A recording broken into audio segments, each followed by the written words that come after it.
Hi there, my name is Vadim Michalenko, and in this video we're going to look at the Microsoft Access 2010, and we're going to do overview tutorial and look at the most useful features of the product for absolute beginners.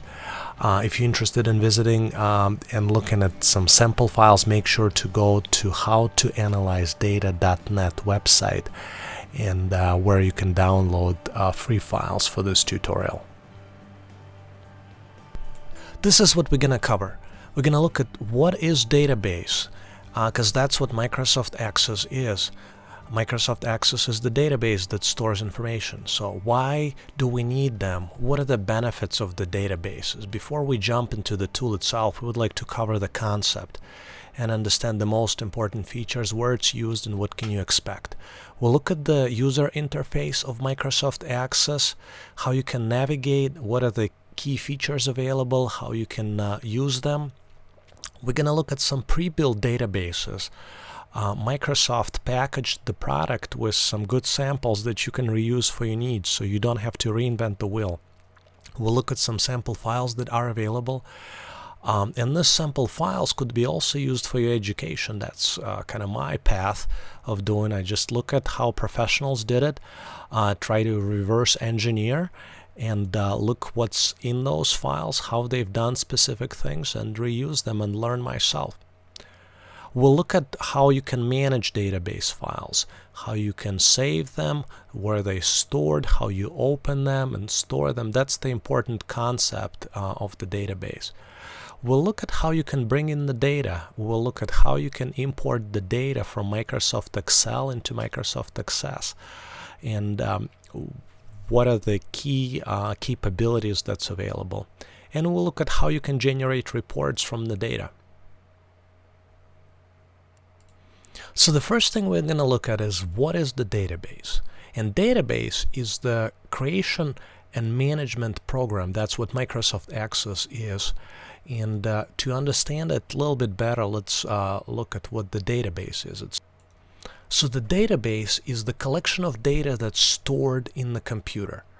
And the easiest way to envision this is just a collection of lists. What you see on the screen is the example of the sample list, and this list is like a recent orders. It's done in Microsoft Excel. Just for simplicity purposes, I'm just trying to demonstrate you what the list is, and it has two columns. One column is the quantity and another one is items sold. So this is from online retailer, and each line here represents the particular item, and quantity represents how many of those items have been sold, and items sold is like an item description. So in this example, the row 3 shows us and tells us that there was one book that was sold. Row 4 shows that 3 pencils have been sold, and etc. You can kind of go down the list. So in Microsoft Access, what we're going to see that this recent orders by itself becomes the table, and this table is going to have 2 columns, and the column will be called the same thing as in Excel, but the rows are going to be called records. So we're going to have in this table, we're going to have 1, 2, 3, 4, 5, 6, 7, 8, 9, 10, 11, 12, 13 records, and there are going to be 2 columns, quantity and items sold. So what are the advantages of having them in the database? Excel is good enough, don't you think? And that's true for the small volumes or for the non-complicated data storages. But imagine if you have information that has a lot of columns, maybe potentially tens or hundreds of columns, and it needs to be organized differently. For example, could be a database of items for catalog, could be database of orders, could be database of users. And that all becomes a separate table, and these tables could be joined to generate some queries, so we can get the data that we need. We can only request the data that we're looking for. And at some point, Excel becomes not an effective tool, especially for complex stuff. So imagine Google. I'm going to give you a very good example. So Google stores all its data in the database. So when you type a search query, and I'm gonna bring up Google, and when you type a search query, what you would see is the list of results. So when I was typing it, I'm just gonna give you a quick example. Google, my browser took a trip to Google's database, and it looked at what I was typing and gave me some results of what I might be trying to question here, what kind of question I'm trying to ask. So it's all dynamic. My browser doesn't have any memory of this. This is all by Google. And my question is really, what is the database? And when I type in this question, you see that about 660,000 million results come up in 0.69 seconds. So what Google has, it has a database of all the different sites across the internet, and it was able to gather this information and based on my query try to anticipate what I'm looking for and give me a list of results. So as you can see, the databases are very useful for the applications when applications need to query. And when we have large volumes of data, that's another huge use of the database. You might have heard the term of big data. That's what Google has, because they have a lot of different records about a lot of different entities on the web, and this is what they're trying to index. And that's another term of indexing the data, where database is optimized for fast retrieval of the results. You can imagine that giving me back 660 million records in 0.69 seconds takes quite a bit of optimization. Our next topic is, what are the benefits of the database? Why would you want to use it, and where would you want to use it?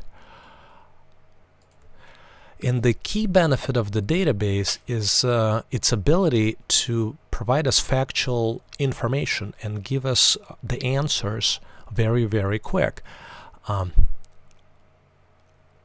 example, if we are a web startup company and we are trying to understand what are the pages that's being visited the most, the way this data is collected, every time somebody visits our page, the information about who came over, what was the person's address, where they came from, was it from Google search, was it from somewhere else, all of this information is being stored into the log of the database. Sometimes the log is the text file, but a lot of times the log is the database.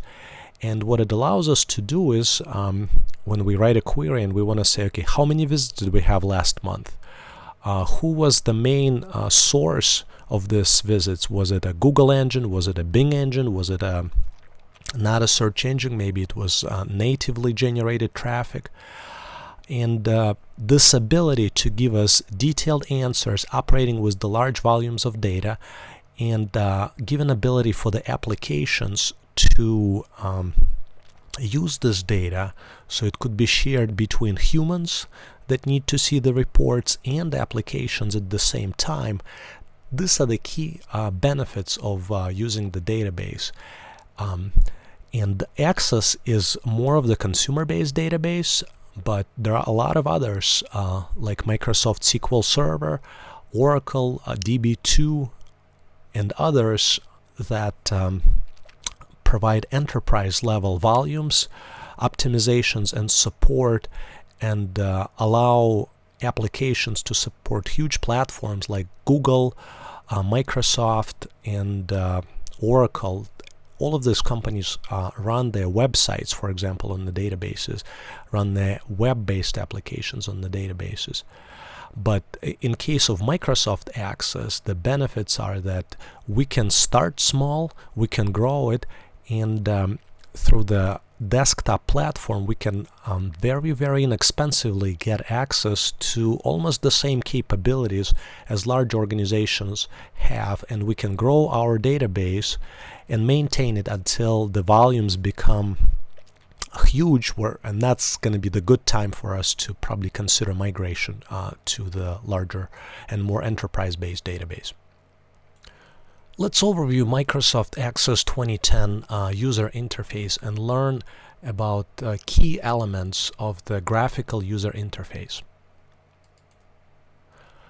When you first launch Microsoft Access, this is the type of screen that you see. And here we have multiple tabs. This is the ribbon interface. And we start with the File tab because we are presented with the choice of what do we want to do. Do we want to create a blank database, or do we want to use some of the templates?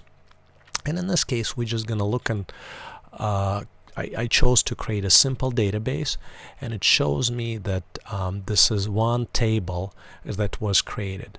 But before we jump into tables and go and look at the tables, let's look at the key elements of the user interface and what's on the screen.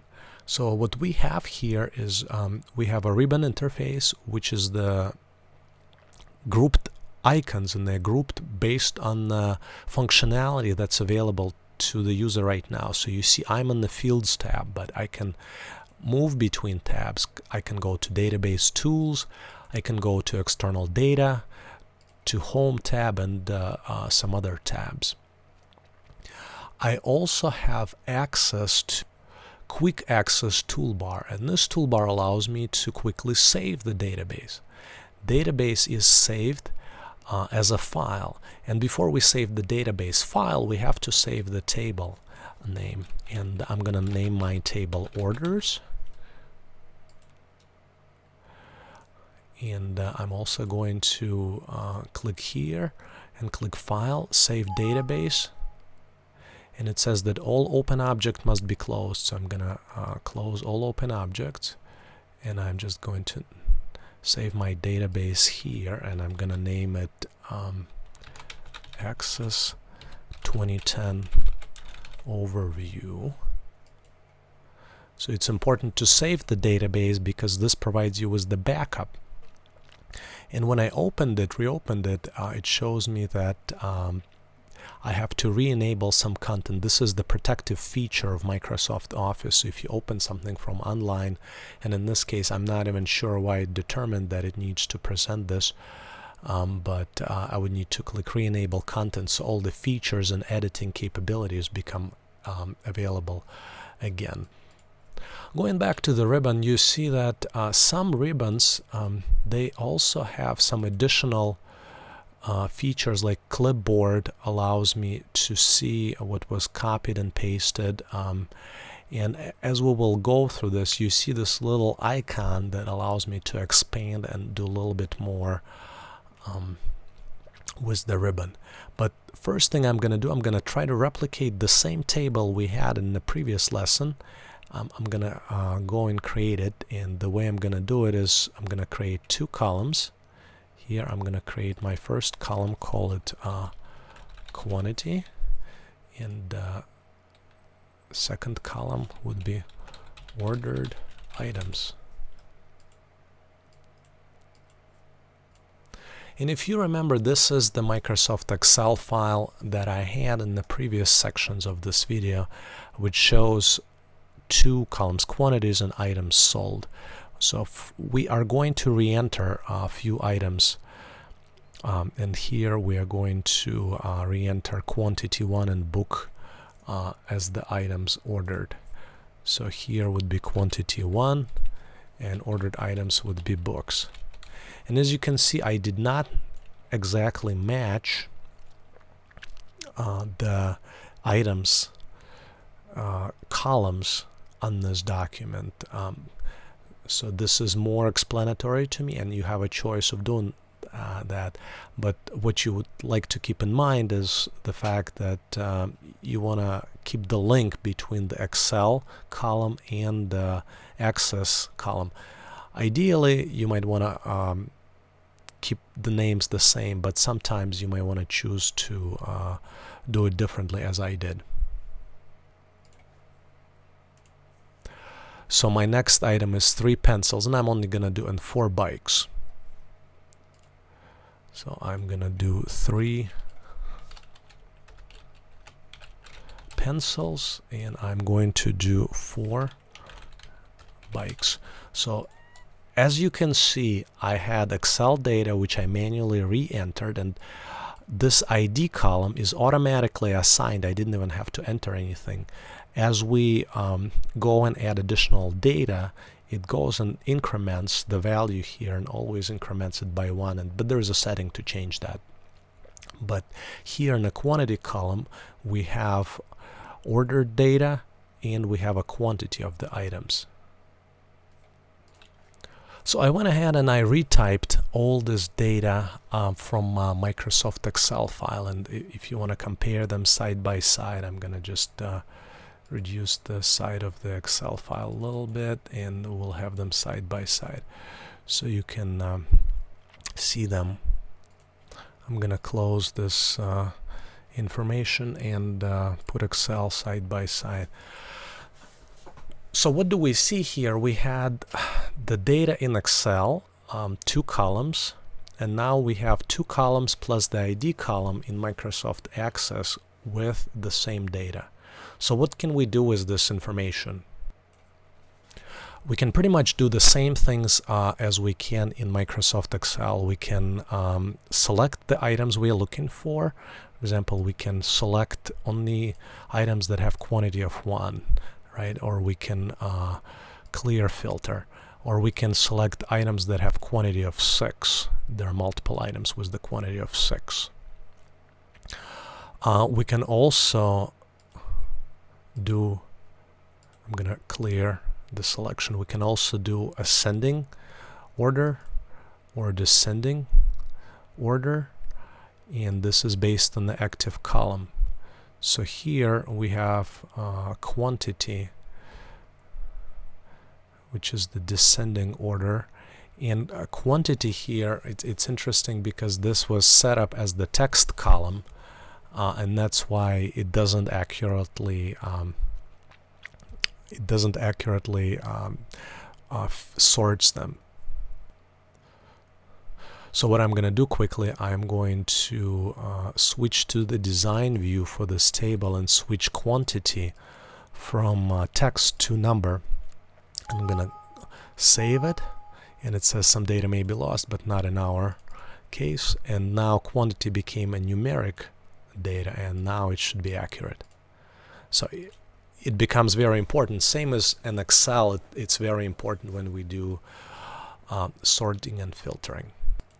Next, we're going to take a look at pre-built databases in Microsoft Excel. This is the group of sample files provided by Microsoft, and I'll show you how you can access them.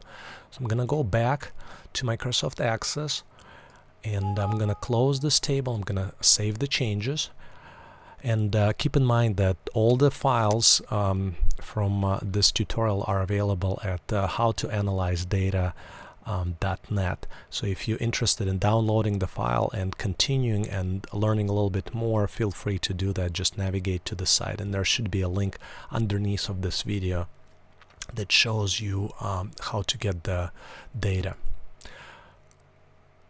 So we are going to create a new database, and when we click new database, there are some templates. There is a blank database, a web database, templates, and my templates.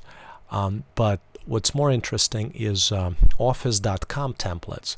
So for example, if you want to build a contacts database, you want to build a desktop call tracker database, and you see it comes with pre-built forms, pre-built tables, and you can see that there's a lot of data, pre-built reports.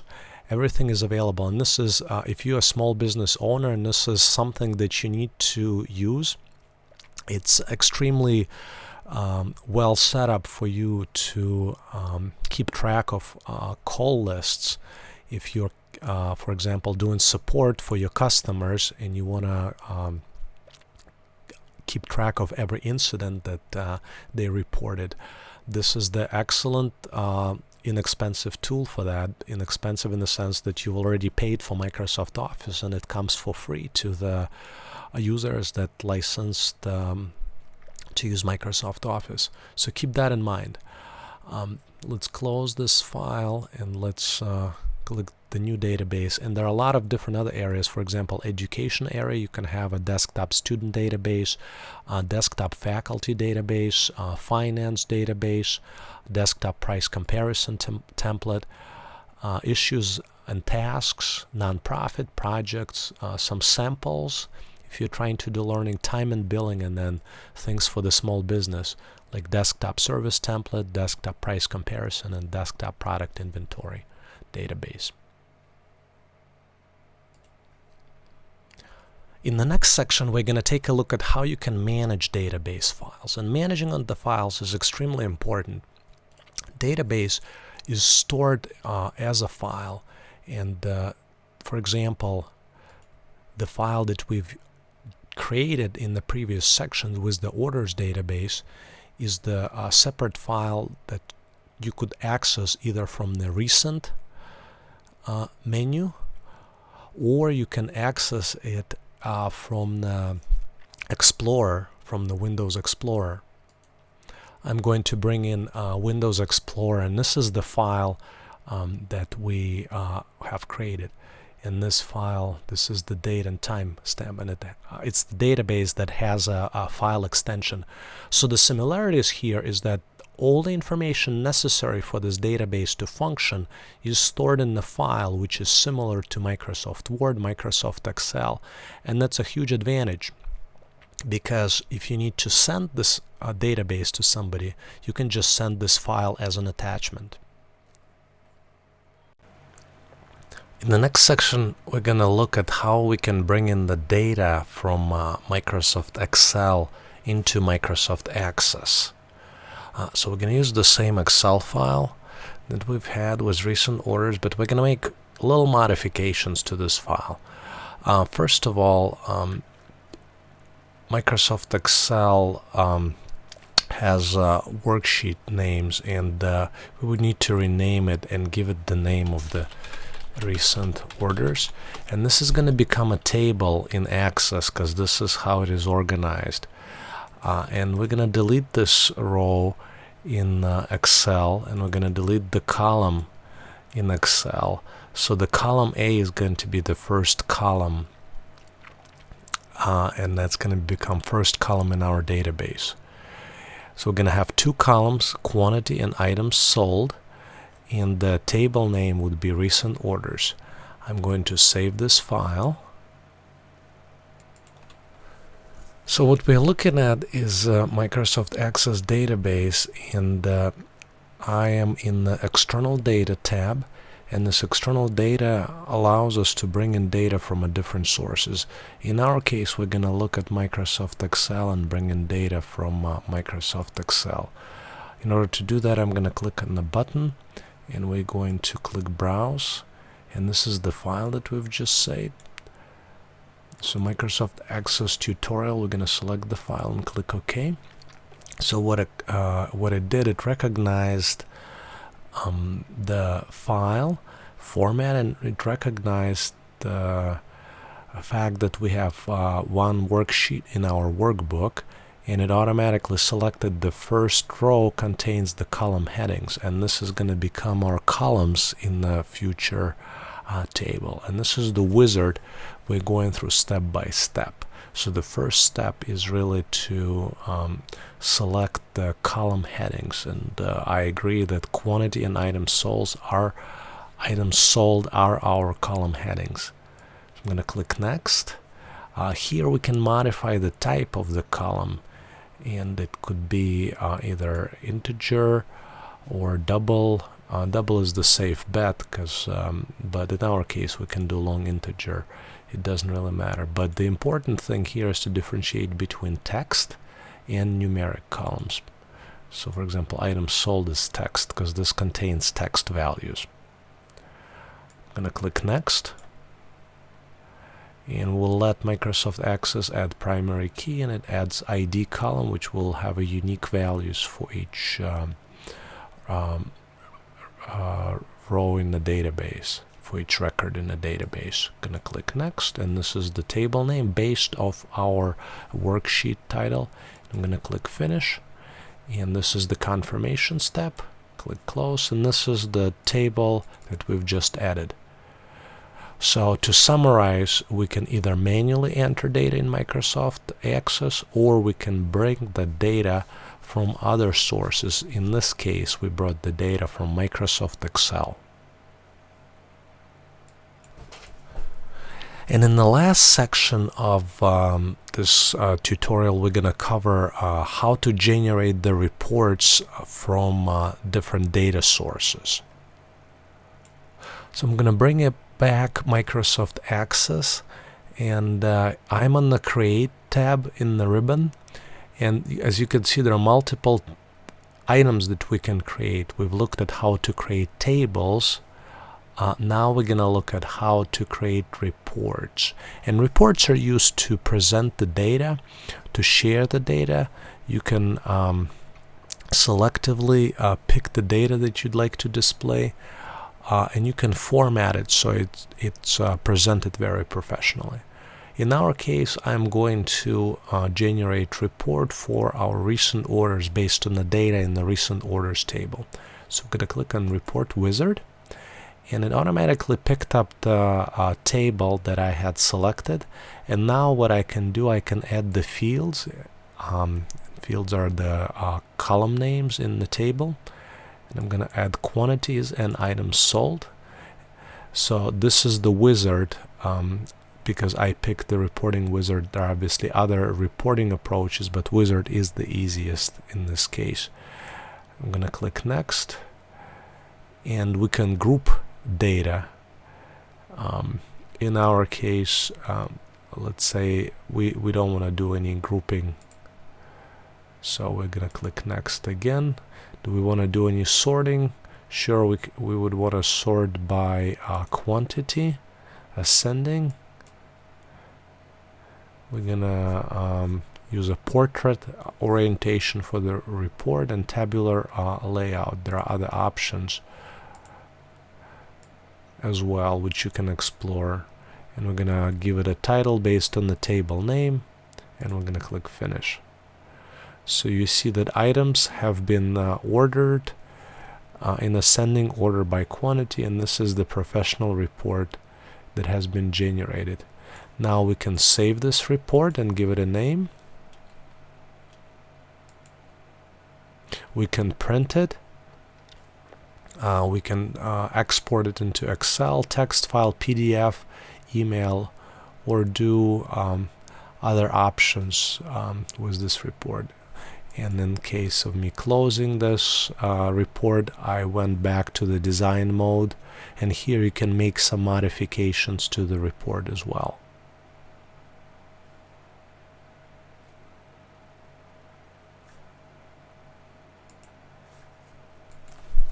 Make sure to download files for this tutorial. Just go to howtoanalyzedata.net and search for the topic of the tutorial. If you like this video, you can subscribe to our YouTube channel at How to Analyze Data. And you can also try some free training courses at udemy.com. Just navigate there and search for howtoanalyzedata.net. And please share your feedback.